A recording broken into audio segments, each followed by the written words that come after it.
stage our next guest. He is an Emmy Award-winning actor, author, and astronaut. Please welcome Mr. William Shatner.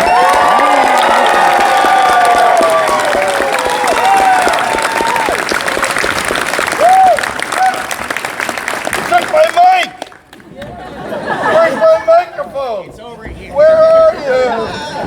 Where did you go? Oh, there you are. We rehearsed this for 3 days.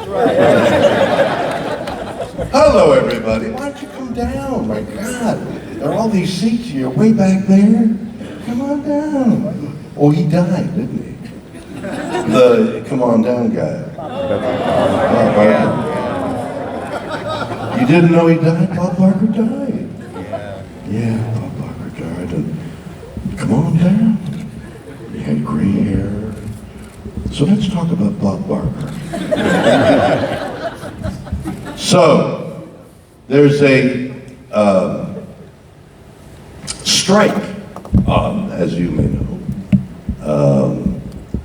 The writers went on strike, and then the actors went on strikes, and I'm actually part of both of those unions, and the problem is that technology has changed. So, streaming and artificial intelligence and other things, the technology is like burgeoned and become such a part of our lives. And so the pay scales and the streaming is, and then they're using people's image, image in artificial intelligence, and I don't know about it. The people's whose image that is being used without permission, and so somebody's making.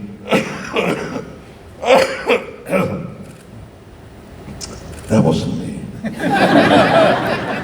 Somebody's making money off of other people's work, the writer's work, the actor's work, through artificial intelligence and other technological things that are happening. So our lives are bound. I mean, look at this microphone. I should be talking to you like this.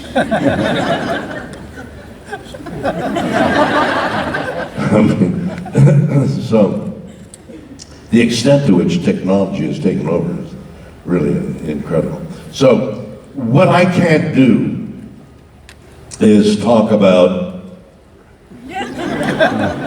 or any of the other things I've done. So I've got to sort of talk to you about things that really matter, like life and death,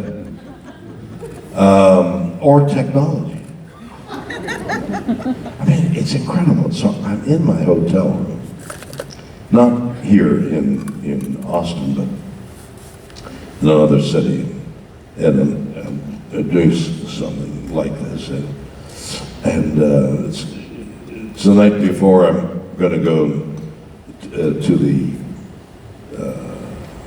wherever it was, the convention center. And so I'm getting ready to go to bed. So I have my phone in my hand, and I go to set the alarm, because having been in so many hotels over so many years, I will not depend on the front desk waking me up at the appropriate hour. Oh, I am sorry, sir, that we didn't call you. Was that a problem? No, I just missed my airplane. 3,000 people are waiting for me, and I didn't get up because you didn't call me. Oh, we're sorry, sir. They don't care. So I set my alarm on my phone. I do that all the time. Not only that, up until recently, he'd carry an airplane ticket. Let me see your airplane, what seat and you show them your airplane ticket. You don't carry airplane tickets, they're in your phone. You make a call, you don't go to a telephone booth. Remember these old movies? The car would stop, you go to a telephone booth, you put in your quarter, you don't do that anymore. You got a phone. Your phone is your life. Do you know, I mean, just look, there's somebody here with a phone right there. Look at that on a phone.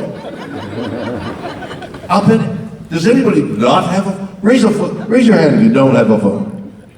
Nobody raised their hand. No, I don't want to see a hand. I don't. Destroys the whole thought.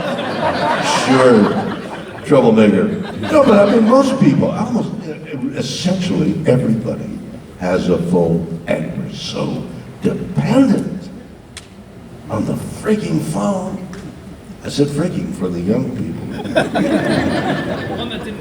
So I've got my phone in my hand, I go to set the alarm, and the phone kind of won't accept my I'm pressing the clock button, and it's not, what the heck?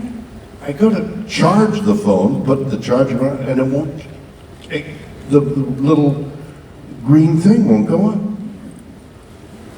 The phone won't work. So you get hysterical. I mean, the phone won't, my airplane ticket for tomorrow is in there. The phone calls I have to make, the messages I've got to get, the alarm I've got to put on, the airplane ticket. My whole life is on this phone.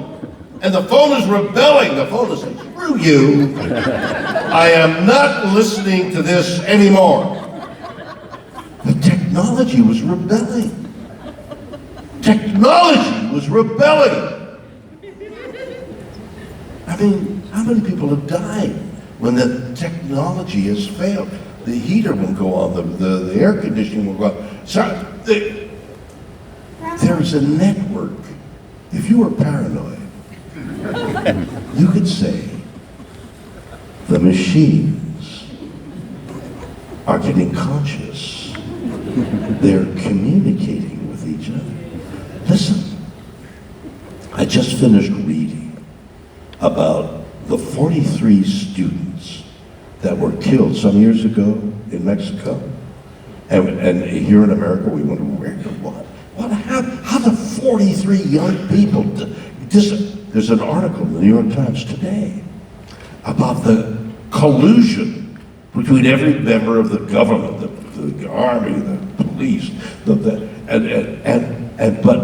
what was incredible was that there was technology that allowed everybody to listen in on everybody. Everybody was listening in to the conversations on the phone because of the technology.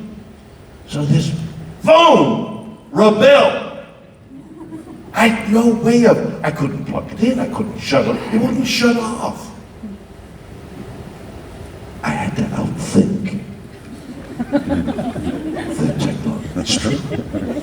So what did you do with a rebellious phone that was saying, I'm not shutting off, I'm not waking you up, I'm not getting your airplane ticket, I'm not going to tell you what you have to do tomorrow, I quit, I am not, and what do?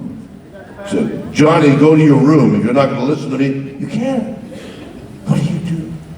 I couldn't shut the phone off. You know how they tell you, shut the phone off, let it clear, and it'll come back, reset. I couldn't reset it. What would you do? I'll tell you what I did. I thought, wait a minute. I've got a brain. This thing doesn't have a brain. I can outthink this thing. The only thing I can't do is I can't shut it off. How do I shut this phone off? I put on the flashlight. That was the only thing that worked. Okay? I put on the flashlight. I thought, sooner or later, the battery will go dead and the phone will shut off. So I put on the flashlight, put the flashlight down, and I had the flashlight right there beside my bed. And I got into sleep. Now, doing what I do here in the day requires a lot of, you gotta sleep. You gotta be on your toes. People ask you a question, you gotta talk, you gotta think, you need sleep. Still on. Okay, oh God, I'm so tired. Still flashlight would go off, so indicating the battery is dead. I couldn't sleep all night because I kept waking every 15 minutes. It's still on. So somewhere deep into the early morning, and it was off. So I plugged it in and the little red thing went on, and the phone had reset.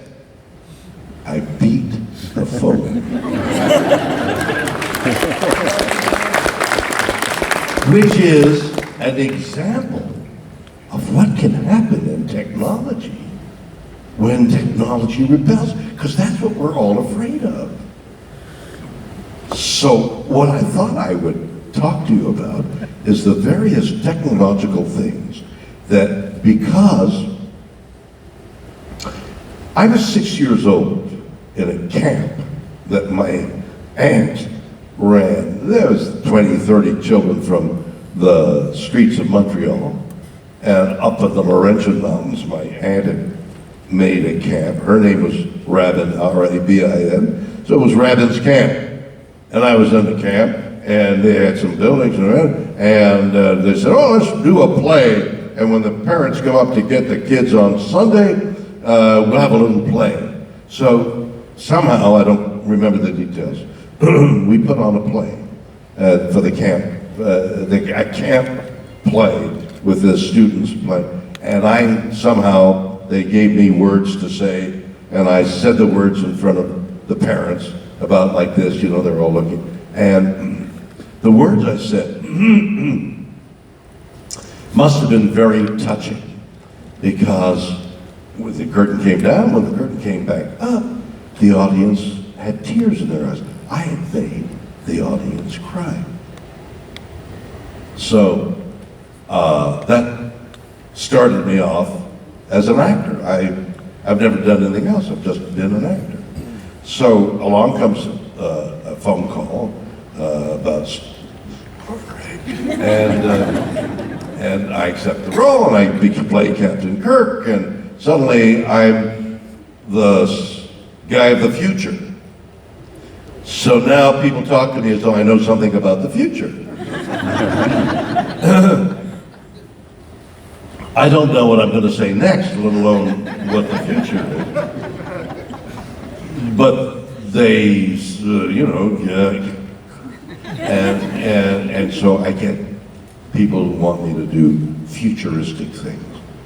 So over the years, I've become really interested, I would have been anyway, because the mystery and the awe of the universe, and especially of our Earth, is so entrancing, so intriguing, that I got to think that I would have been involved anyway. But here I am, the actor who now is the Captain Kirk, the knowledgeable Captain Kirk of the future.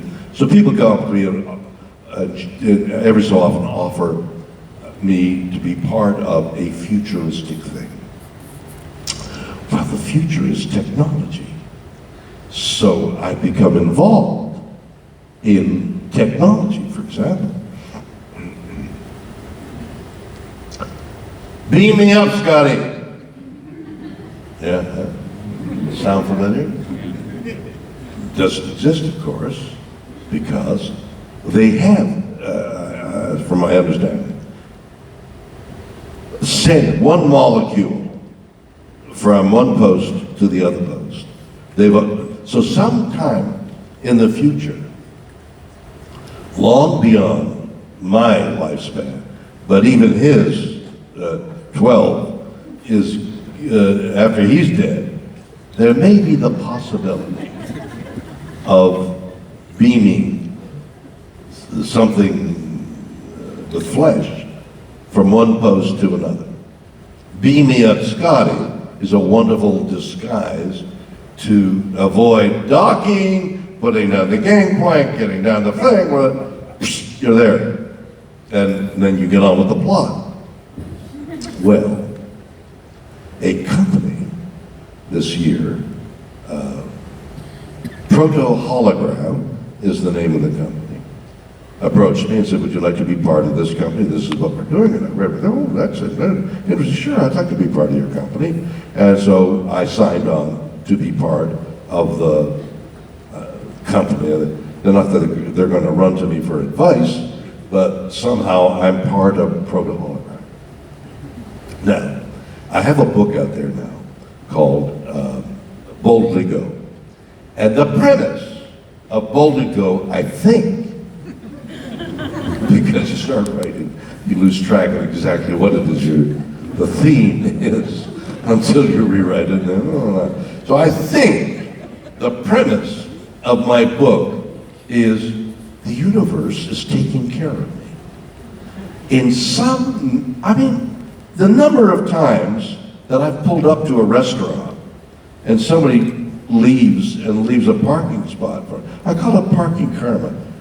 Don't tell me, but I have parking karma. Somehow, instead of and going 7 blocks away to walk back to a crowded restaurant, parking karma is there a lot of the time. Not all the time, but a lot of times. The universe is looking after me. The terrible things have happened to me in my life, that out of those terrible things come some good things. I mean, as terrible. And I pointed this out to a member of our family who had cancer. Oh my God, cancer, death, destruction, amputation. I mean, who knows cancer? The ugly cancer word. I mean, the word cancer is a clarion call to harm and tears and destruction. I mean, cancer. So a member of our family had cancer and fought the cancer and began to get better on the cancer. But while that person had cancer, the whole family coalesced around her, showed her the love and the appreciation and can we help? And it was a magical thing that this terrible thing that was happening, wondrous things happened as well. It was magical. Out of these terrible events in our lives, if we look for it, sometimes beauty can alleviate the pain of what's going on. So, the universe is looking after me. So, Proto-Hologram says, be a member of the company, and I say, okay. And I'm an officer of the company, and they want some publicity. The phone rings. The phone that didn't work works, and it's Australia. Ad Week is having a whatever they call it, a meeting of 4,000 advertisers in Australia. Will I come to Australia and talk to 4,000 advertisers? Now, you may not have seen it. Not everybody has. Some. What's it called? Stars on Mars. See, one person saw it. Well, it's not the most popular show on television, Stars on Mars, but it's on ABC. It's on Fox Network, and it's a group of people that you would know who are on Mars, Australia. So they're in Australia, in the outback of Australia, pretending to be on Mars because it looks a lot like Mars. And the Fox Network built an incredible set that looks like the kind of thing that if and when astronauts go to Mars, that's the kind of thing they will live in. So they had designers, and it looks great. So the set is in the outback of Australia.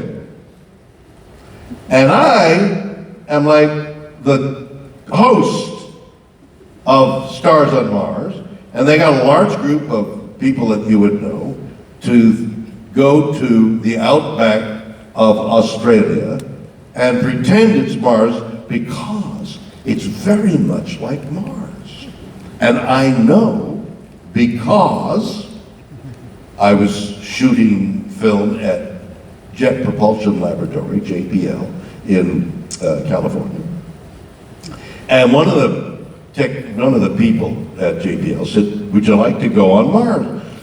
I said, "What do you mean?" They said, "We got photographs of the rover that took pictures of Mars. We got pictures of Mars. And we've got the glasses." "Wait a minute, where are you going?" "No, seriously, come here. Come here. Where are you going?" "Wait a minute, talk it into the microphone." My friend wants to meet up with me, so I was going to go meet up with him. Well, wait a minute, I'm in the middle of a story. I mean, why? Why would you go now in front of me? What's your name? My name's Justin. Finance Justin? No, my name's Justin. Oh, your name is Justin? Yeah. Justin, where are you going? I'm going to go meet, my friend wants to meet up, and he's going to decide if he wants to buy a ticket. Why the hell don't you bring your friend here? It's going to be fun. I'm going to talk. Not about, I won't do anything about, but I'm talking about technology. Yeah? Sit down. Sit down! Tell him you'll be there in a half an hour. I'm telling you, I was in a play. Just remember, I got to remember that I'm talking to you about the outback of Australia. Okay, I'll get back to that. I was in a play. The World of Susie Wong. Not my first Broadway, another Broadway, about the third Broadway play I was in. So, it was a famous novel. How was and Mars, they made, though? What? How was Mars? You didn't tell us how Mars. No, hold on. This is not an organized speech. We got Justin sitting there. And I'm going to tell you, what I just did to Justin is what I did on a Broadway play. Okay? We're going to take a little, don't get so set in your ways that we can't go sit. Come back. As long as you come back, it's okay. And let me tell you a little story, because we're here. So, I'm in a Broadway play. Famous novel, made into a famous play by a famous writer, directed by the top director in Broadway, by the top producer team, and it was a big hit. It was supposed to be. So we rehearsed 4 weeks, then we went to New Haven, and the notices weren't that good. So they rewrote the play, and they rewrote the thing, and they made new sets, and we went to Philadelphia, and the notices, they weren't so good. Then we came to New York, and we did some previews, then we opened the play, and the notices were really bad. There were 7 newspapers at the time.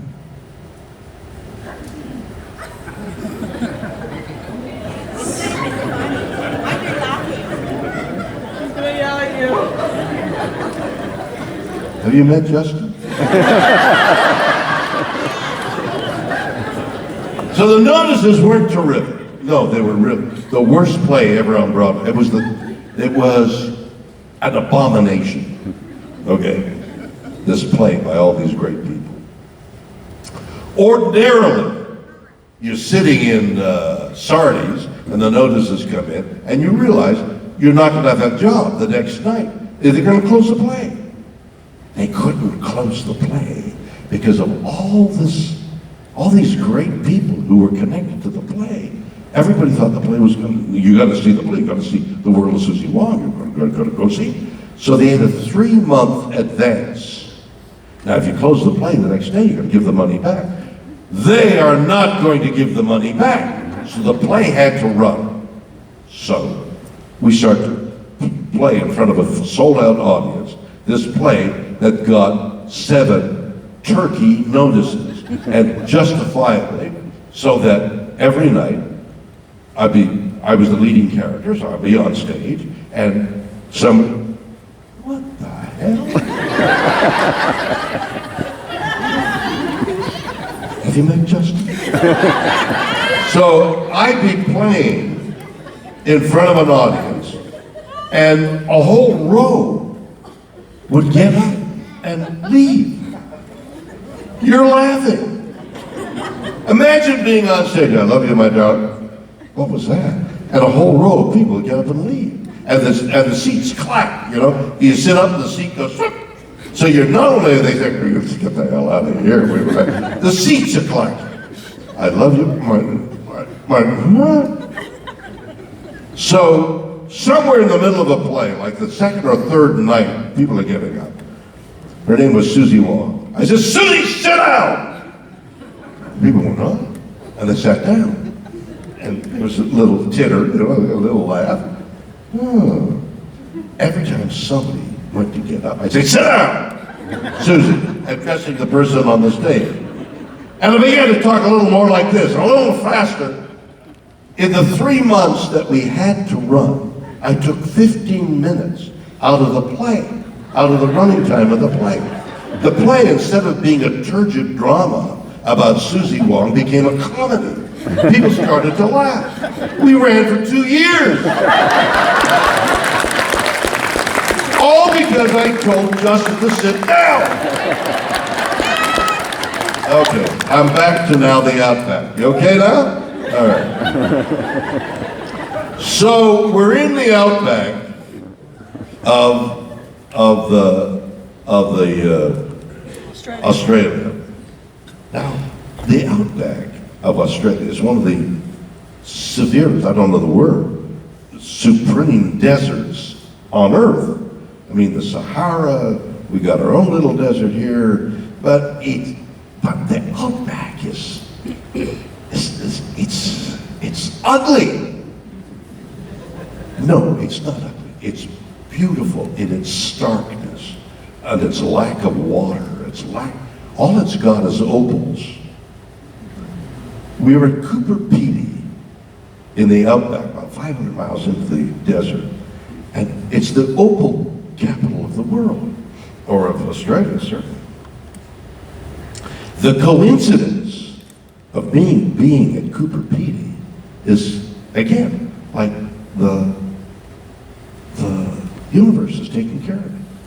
So many years ago, I was asked to go to Australia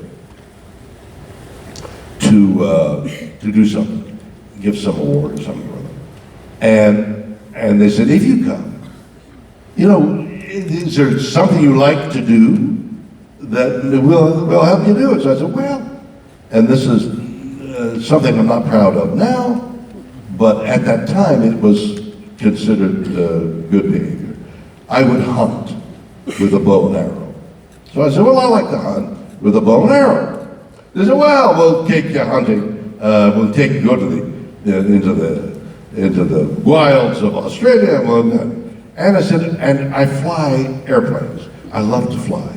So, well, we'll get you. We'll get you girls. So based on that, I go to Australia. It's like 17 hours. You got a problem? 17 hours to Australia in an airplane, a thing going along. It's debilitating getting to Australia. And fine. So now they said, all right, we'll take you hunting. We're going to go to the island of Tasmania, and and there's a animal, what's the small kangaroo called? A wallaby. We got wallabies here, which are a pest. Like you guys have pests that eat the crops there, rabbits. The wallabies are overwhelming us. We need to get rid of the wallabies. and there's, you know, they eat everything and they starve. So we have wallaby hunters the way you guys have deer season. We have wallabies. It's wallaby season. Let's go get a wallaby. Okay, we'll go get a wallaby.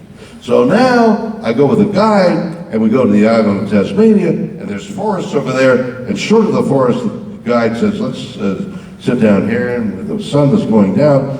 And they come out in the dusk. So let's lie down here and we'll wait for the wallaby. I'm lying down there, and the sun is beginning to set. It's getting dark, and I hear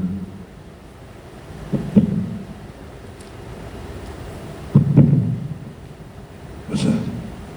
What's that? It's the wallaby. The wallaby? The wannabe? No, the wallaby. The wallabies are coming out of the forest.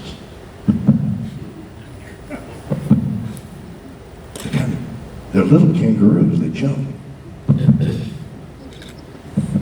Okay, wait a minute, the sun is setting. It's dark. I can't see the wallaby. A bow and arrow. It's not like a gun when you put a sight on it, right? You gotta see where the arrow's gonna go. I can't see. It's dark. You got me here in the middle of the night. There's no hunting.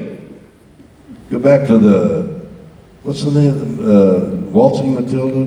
What's the name of the watering hole? Billabong. I went back to the Billabong, and we had porridge or something. Whatever it was, I didn't get a wallaby. So sometime later they said, all right, we got the flying thing for you. Turns out that there's an Australian who came to Los Angeles, to North American Rockwell or something. Somebody who made an airplane in a factory, and he bought himself a twin-engine airplane, and apparently a great stalwart airplane that could take a lot of rough treatment. And he flew it from Los Angeles to New York to London to Europe, down Europe, to Asia, down Asia, to the Near East, to the Philippines, and finally he landed in Sydney, Australia. He piloted and navigated the airplane all by himself. I've forgotten his name, but we'll call him Mr. Jones. Mr. Jones, how do you do this? Shatner. Shatner flies an airplane. Would you take him up? Jones says, great. So we go fly up out of Sydney, fly up in the airplane, we're flying around, and he says, and you fly? I said, yeah, well, I fly a little bit. Would you like to take the control? I'd love to take the control. Oh, no, I got the control. I'm flying this twin-head, and I'm flying this plane, and flying this. You know, I hope you don't lose the awareness of how magical flight is. When you get on an airplane, you know, they shut the windows for the heat and all. Open the bloody windows. Take a look at the magic of flying. Flying is magical. So, and I love, and I know that. I had flown small planes, I had flown gliders, I even had flown a paramotor, it's called paramotoring. I've gotten one of those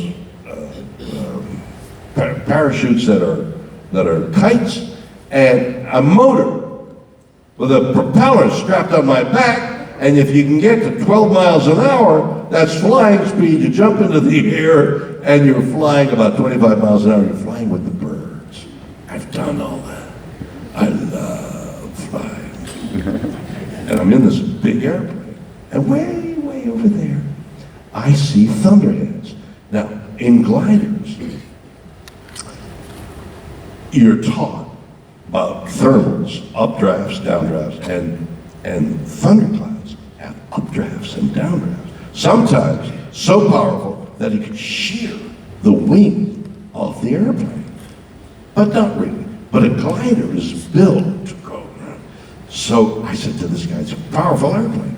I said, let's go into the thunderheads. Well, I don't know, but I said, come on, let's go into the You're Australian, aren't you? Let's go in. He said, okay. So we fly to the thunderheads, big thunderhead storm, and we fly into the middle of a thunderhead. Up and down. I'm flying around and around. We spent about 15 minutes. We're out of the Thunderhead.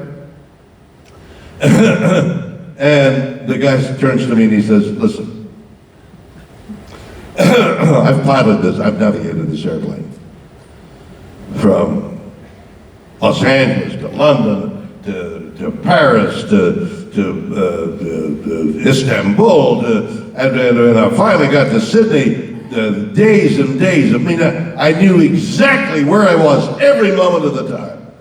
Mr. Shatner, I don't have any idea where we are. So he found the first place to land, which was Cooper Pedy. This is so many years ago.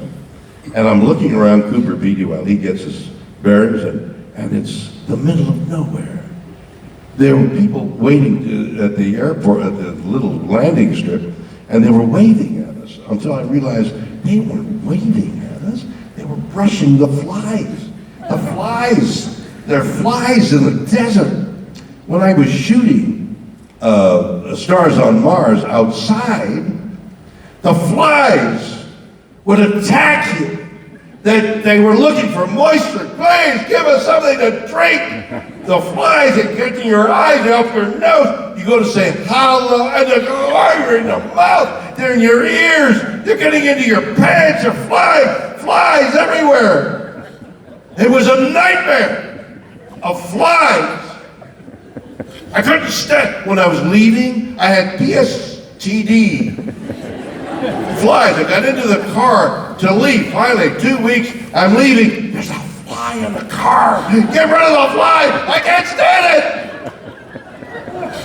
It was true. I wasn't acting. I'm not even acting now.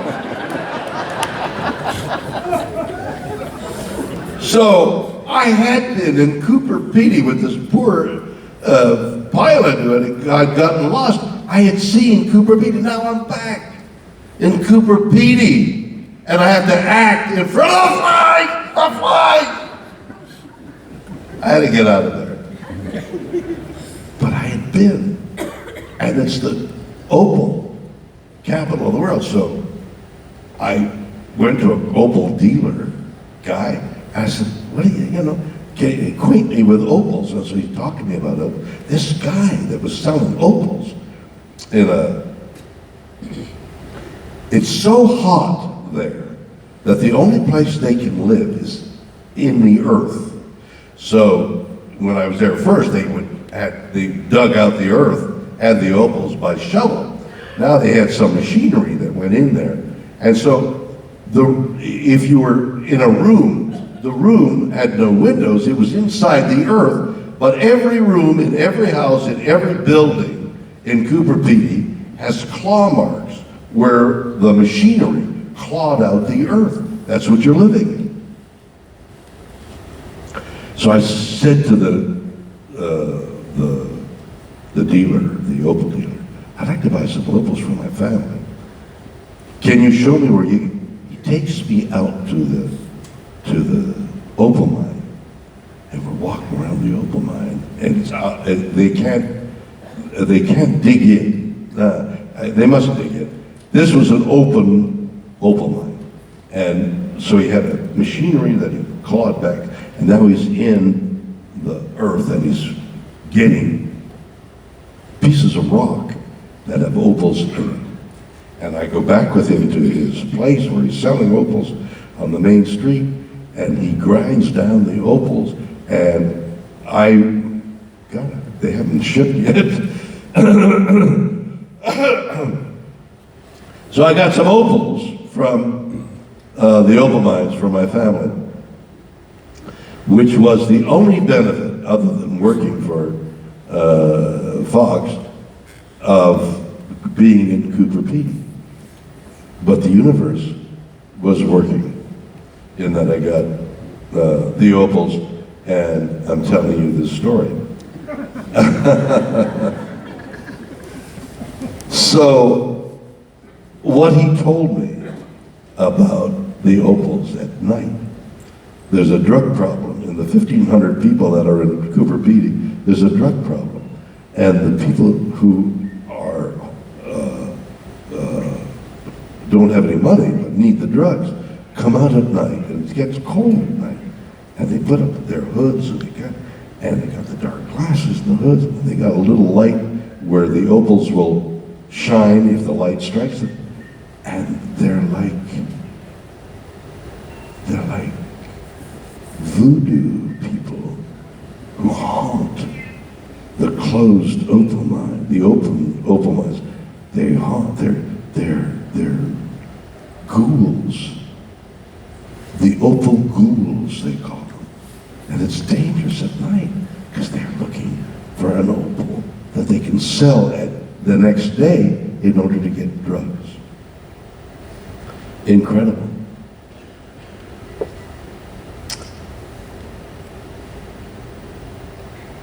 I'm trying to remember so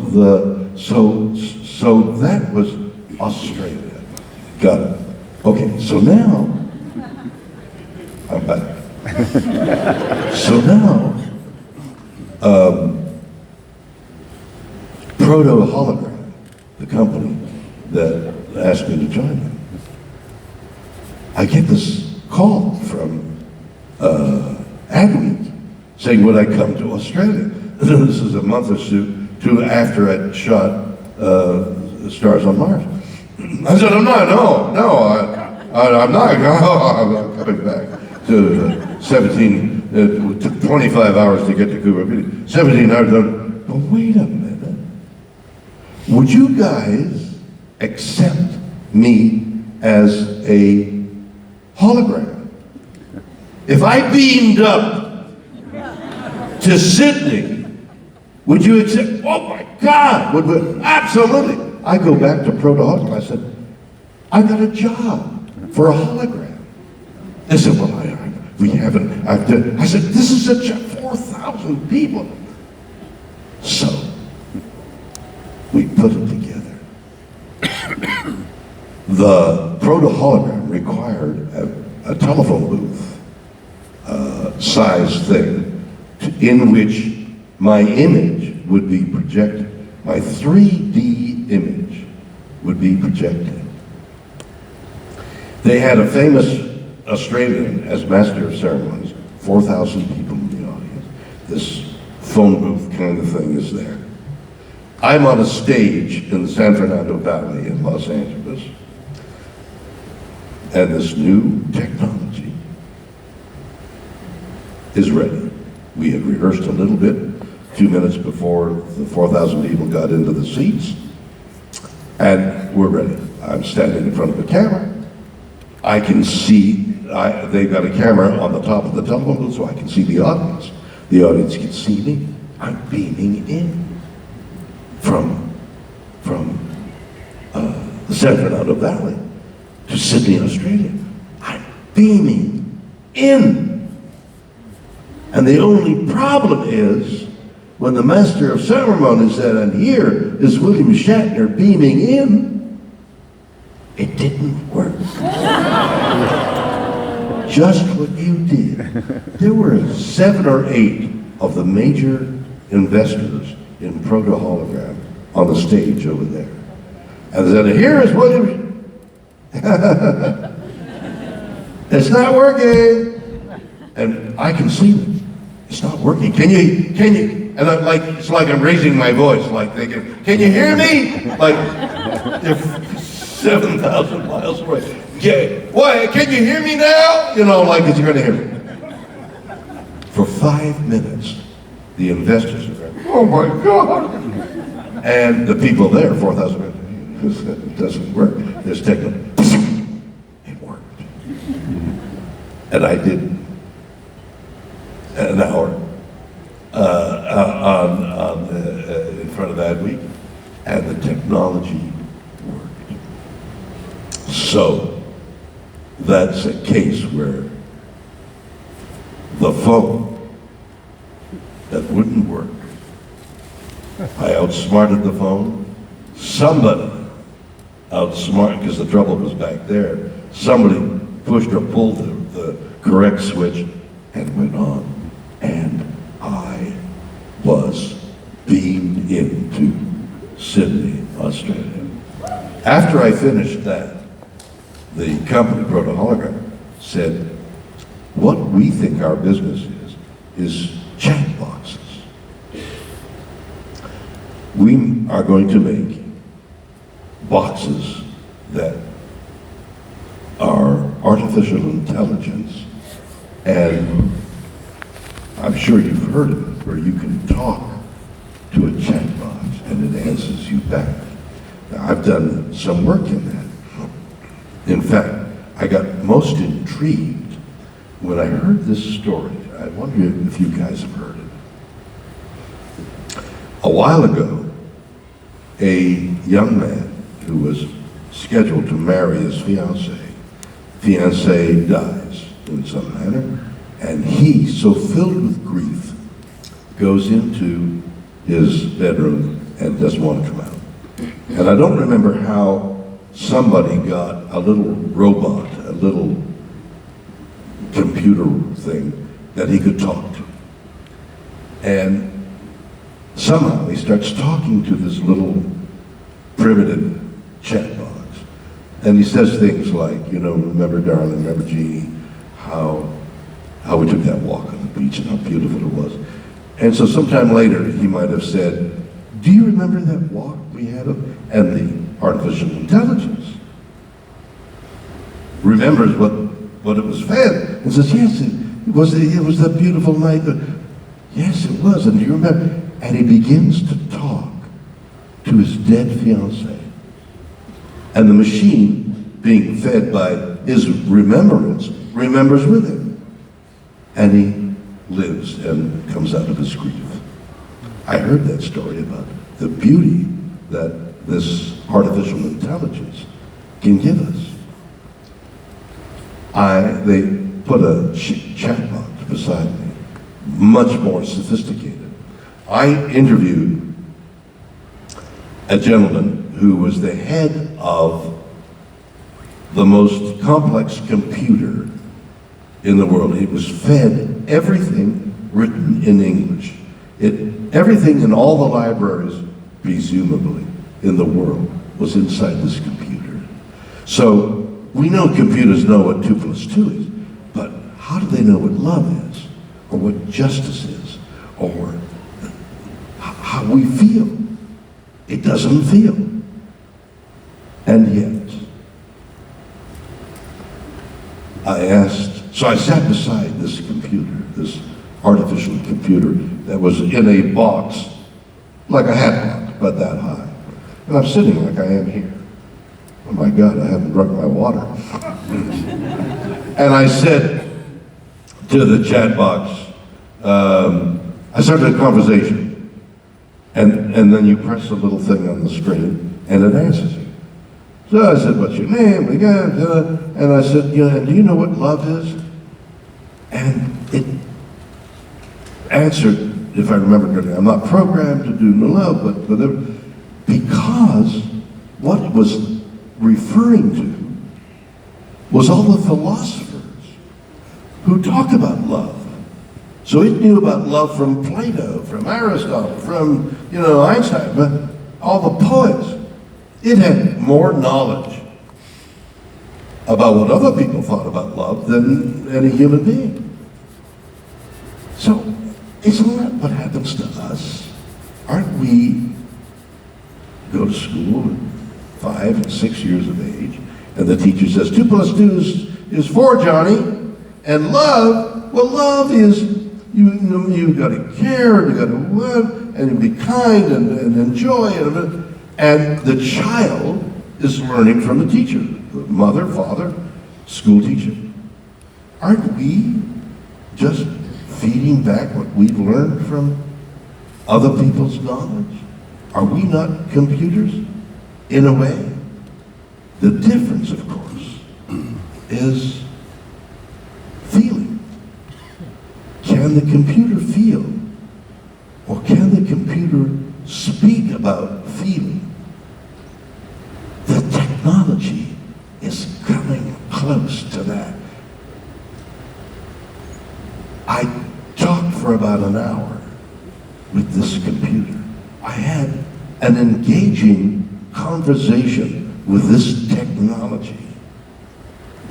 And when I finished, I, who am part of the suspicion of what, will the AI take over? Can they at some point in time pull their own plug and we can't stop them? Will they take over? Can we ever come up with the flashlight to the phone? Can we deal with the computer in that way? Will we, what? When I left that conversation, the question I asked it, and never did have an answer, was, how can we teach morality to technology? And that's the question we will have to answer. Thank you very much, everybody.